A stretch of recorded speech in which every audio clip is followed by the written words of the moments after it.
The cat's name was Percy, I think. It might have been something else, but Percy fits now, soft and unassuming. I kept him in the basement under the stairs.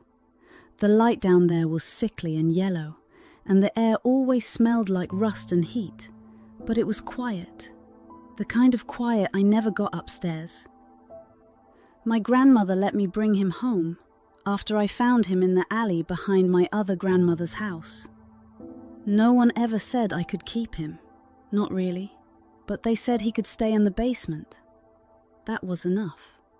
I already lived in the places people forgot about.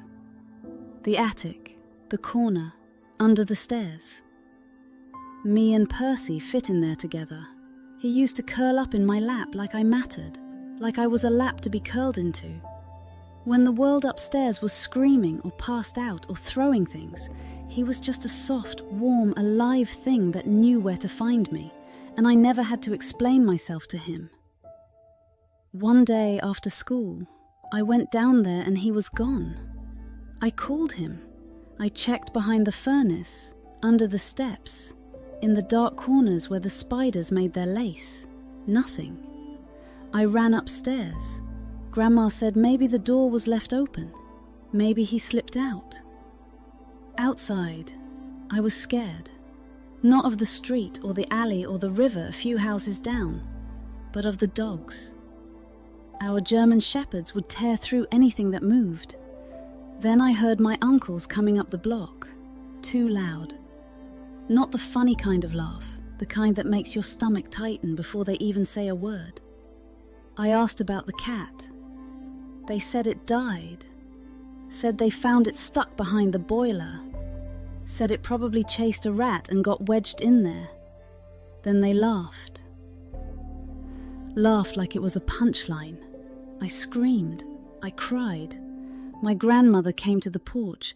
They swore. They swore they didn't do anything.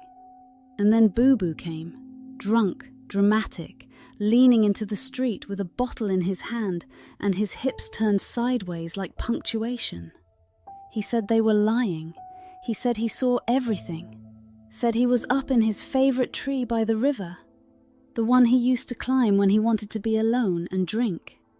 He saw the bag first, a plastic one, rumbling and jerking. Said he thought maybe they caught a possum or something wild. Then he saw them toss it into the river. The bag floated. For a second, then it started to move, fast. It was Percy. He clawed his way out, started swimming. Boo Boo said he thought maybe, just maybe, it would make it to the bank. He said the cat got close, too close, and then one of them picked up a rock. Said he watched them throw it. Said it landed just as Percy reached the edge. Then the river took him.